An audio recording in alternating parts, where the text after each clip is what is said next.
C'était un soir sans histoire, une fin de journée au destin sobre. 21h sans espoir, un mercredi d'octobre. Sur le macadam fatigué, trottoir en pente, rue des Dames, très loin des drames agités, c'est ma première soirée slam. Des êtres humains dans un café sont regroupés pour s'écouter. Ils prennent la parole un par un et mes oreilles sont envoûtées. Des humains à égalité, chacun est libre de se lancer.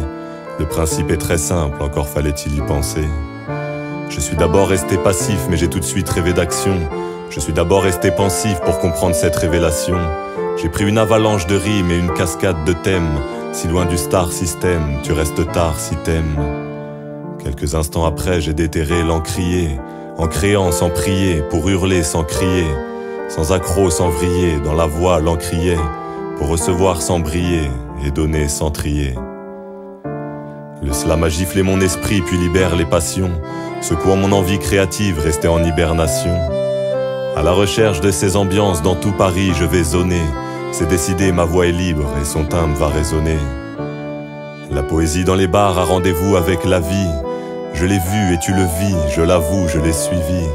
Elle prend forme, elle grandit, elle rayonne et elle s'entend. Elle t'enlace et une fois qu'elle te tient, elle prend son temps.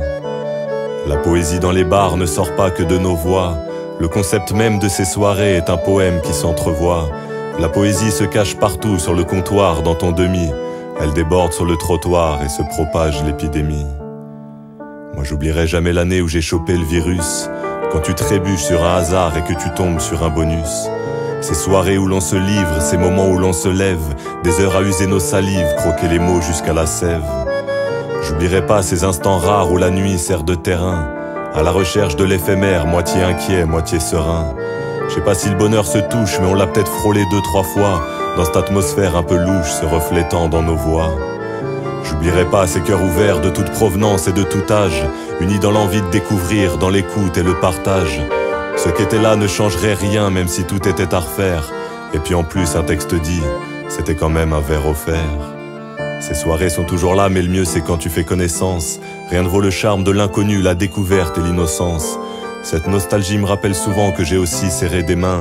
Des rencontres qui font que t'aimerais qu'hier déteigne sur demain. Je suis toujours plein de motivation et je récidive sans façon, recherchant cette sensation qui vaut bien 700 passions. De cette époque non révolue, j'ai reçu un héritage viral. Une manie qui ne me quitte plus, c'est vrai, j'écris à l'oral. C'était un soir sans histoire, une fin de journée au destin sobre. 21h sans espoir, un mercredi d'octobre. J'ai entendu des voix qui touchent comme des chorales dans mon moral.